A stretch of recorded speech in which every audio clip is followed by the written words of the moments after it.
Se você acha que toques são só manias e comportamentos repetitivos, eu também achava isso, até descobrir que eu tenho. E a minha vida virou de ponta cabeça. Se você clicou nesse vídeo, talvez você tenha toque, mas você sabe exatamente o que é toque? O transtorno obsessivo compulsivo não está só relacionado a manias, a comportamentos extremamente repetitivos, mas há uma série de ações também e compulsões que fazem a pessoa sofrer cada dia mais e mais, e ela se vê dentro de um ciclo que parece não ter fim. Como qualquer outro transtorno, o transtorno obsessivo compulsivo, ele afeta diretamente a vida da pessoa, por isso se chama transtorno. Ele é caracterizado por obsessões e também por compulsões na maioria das vezes. As obsessões são praticamente lei nesse transtorno, mas também a gente tem, na maioria das vezes, as compulsões, que são comportamentos, podem ser pensamentos repetitivos, imagens ou impulsos que levam a pessoa a cair num ciclo de ruminação.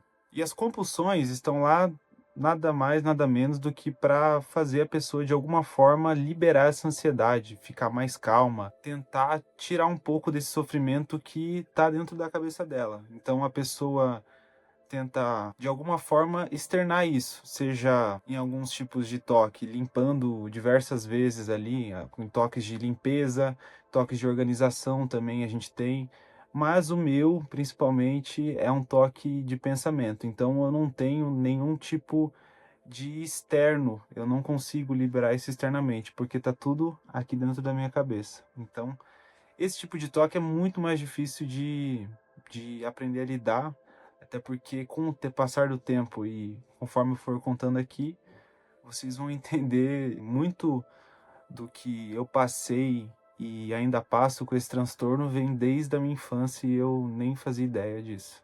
De 1 a 3% da população tem toque mundial.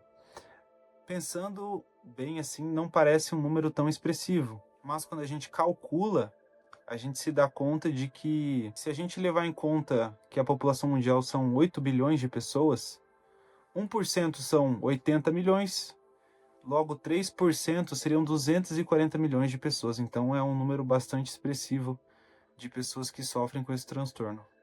Como eu faço para descobrir que eu tenho toque? Como eu posso chegar nessa conclusão? Ou como alguém pode chegar nessa conclusão para mim? O toque tem que realmente afetar a sua vida. Tem que ser um transtorno que realmente tem que ter algum impacto negativo na sua vida. Tem que realmente te levar à ansiedade, te levar a pensamentos que você não gostaria de estar pensando, mas que aquilo realmente te traz um desconforto, uma ansiedade, um nervosismo acima da média, o que pode levar até algumas pessoas a levar aí a quadros mais complicados, seja com transtorno de ansiedade generalizada. Tem alguns casos de toque que dá um pouco de medo, que a pessoa começa a ter alguns episódios psicóticos, assim, então eu acho que é o medo de toda pessoa que tem toque, eu tenho algum quadro desse. Graças a Deus eu nunca tive, mas é algo bem, com certeza deve ser muito difícil de lidar. Mas bem, falando um pouco sobre a minha vida, como eu descobri que eu tenho toque? Primeiro, eu passei uma fase bem difícil de ansiedade, tanto na adolescência como agora já adulto, e eu percebi que eu precisava de acompanhamento médico, porque eu tinha várias crises de ansiedade, isso acabava afetando muito a minha vida. Eu não conseguia ficar perto dos meus pais, não conseguia ficar perto de amigos, não conseguia ficar perto da minha namorada, em ter um relacionamento saudável, então eu busquei ir até um psicólogo para conseguir conversar sobre esses pensamentos que tanto estavam afetando a minha vida. Foi aí então que eu comecei o meu tratamento para achando que era uma ansiedade, alguma coisa assim. E eu comecei, a gente começou a vasculhar e eu percebi que eu tinha vários pensamentos estranhos já desde a infância. Acho que o primeiro deles foi quando, ainda criança, eu tive pensamentos obsessivos com dente. Eu sempre fui uma criança que não conseguia ficar com dente mole. Eu ficava mexendo, mexendo muito e acabava que eu sempre, logo em 1, 2 dias, eu arrancava o dente porque eu não aguentava ficar com ele mole, não conseguia dormir direito. Então foi a partir daí que eu percebi que eu já tinha alguns tipos de obsessões. Nesse caso, eu também tive a compulsão de ficar mexendo no dente até ele cair, né? Já na adolescência, Eu tive um caso que na época acharam que era um quadro de depressão profunda, em que eu tinha pensamentos sobre automutilação, tive pensamentos sobre acabar com a própria vida e tal, e acharam que era algo de depressão profunda, e acabou que eu fui diagnosticado com depressão na época, né, uma ansiedade muito grande. Só que hoje eu vejo, e junto com a minha psicóloga, a gente chegou à conclusão que eu tive nada mais, nada menos do que um toque de pensamentos suicidas. O pensamento fazia eu pensar que, de alguma forma, eu queria pegar algum instrumento para me machucar, algum instrumento para me automutilar. Por conta desses impulsos, esses pensamentos muito difíceis de lidar, ainda mais na adolescência, eu pensava que era uma vontade. Mas aqui fica o recado claro: pensamentos são apenas pensamentos. Um pensamento não faz você ter uma vontade, é só um pensamento. Você escolhe o que você faz com ele, se você toma a decisão ou não. Então, voltando agora nessa fase já adulta, que eu fui a psicóloga, decidi me tratar. Com pouco tempo, assim, acho que deram cerca de uns 8 meses, a psicóloga falou que eu realmente tinha transtorno obsessivo compulsivo. Na época eu nem sabia o que que era, para falar bem a verdade. Para mim era só tomar remédio que logo ia passar e eu ia ficar bem. Mas acabou que eu fiquei 2 anos meio que na conivência, do transtorno, não tratei da forma correta. Achava que era só tomar o remédio e achar que estava tudo bem, mesmo sofrendo com os pensamentos, mesmo evitando algumas situações. Foi assim que eu fui caindo cada vez mais, fui descendo cada vez mais e percebi que eu precisava realmente mudar. Tá, mas como eu faço para melhorar então? Cara, a primeira coisa que eu falaria para você é busque ajuda, mas eu acho que o principal é você estar disposto a pagar o preço de mudar alguns hábitos, de mudar alguns pensamentos e de buscar essa educação mesmo psicológica e de entender que aquilo não diz nada sobre você, que por conta de não dizer nada sobre você que realmente te deixa ansioso.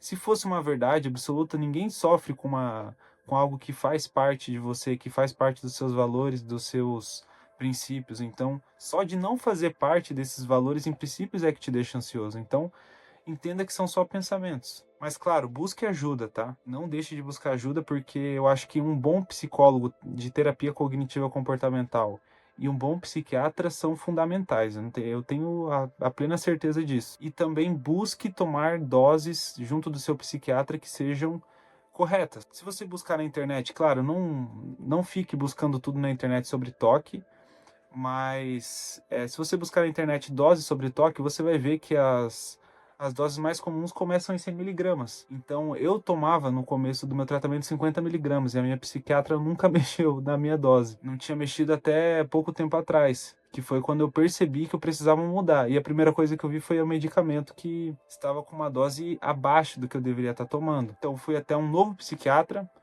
não tive nenhum medo de buscar outro profissional, porque eu estava querendo melhorar. Então, quando eu fui para outro psiquiatra, eu já comentei sobre essa dose, e foi quando ele percebeu que eu realmente estava 2 anos tomando uma subdose. Então, por conta disso que eu ainda tinha muitos eventos de ansiedade, de não conseguir enfrentar algumas situações, porque o toque é enfrentamento, você tem que enfrentar aquilo que te faz mal, seja uma situação com pessoas, seja com limpeza, seja com organização, você tem que enfrentar, você tem que saber lidar com essa ansiedade, que ela vai vir, os pensamentos vão vir, mas você tem que saber colocar a cabeça no lugar e entender que vai passar. Uma dica que eu deixo aqui para vocês também é tome cuidado, cara. Tome cuidado com o consumo excessivo de material de toque, com o consumo excessivo de vídeos sobre toque, porque isso pode se tornar, né, uma compulsão. Então, você ficar vendo muito vídeo, pode ter certeza, o conhecimento liberta, mas a compulsão ela vai te prender.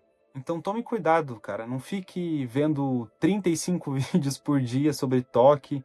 Eu mesmo já tive essa compulsão e eu falo que é horrível, porque você pensa toque, vive toque, dorme toque, você sonha toque, tudo é sobre toque. Então a sua vida não é o toque. E quando você vê, você só está ruminando e pensando mais ainda no toque, nos seus pensamentos, e isso vai te deixando preso na bolha. E lembre-se, o toque não diz sobre você. Então, se você começa a fazer isso virar sua rotina, cara, você só vai piorar mais e mais. Siga exatamente o que seu psiquiatra está falando, seja para tomar os remédios nos horários certos, beber bastante água. Também tem uma rotina, cara, de exercício físico, é muito bom isso para você.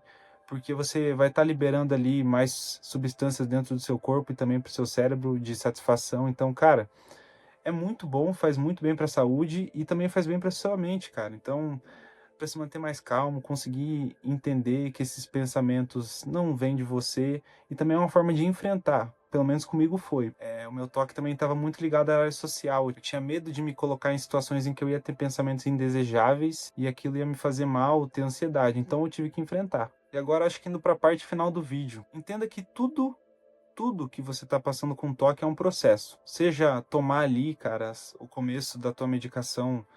Geralmente ali, pelo menos comigo, foi fluvoxamina. Eu fiquei cerca de 8 semanas tomando e você vai ter que aguentar os colaterais. Tome, mas pensando sempre no processo, que você vai ficar bem, porque realmente vai. Tem saída.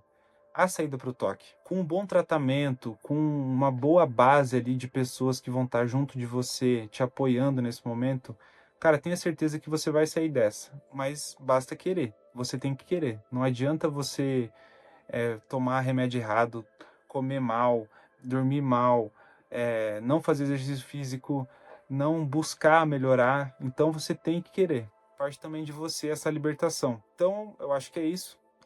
Se você gostou desse vídeo, eu espero que você deixe seu like aí, se você quiser se inscrever também, se você gostou. É isso. Valeu.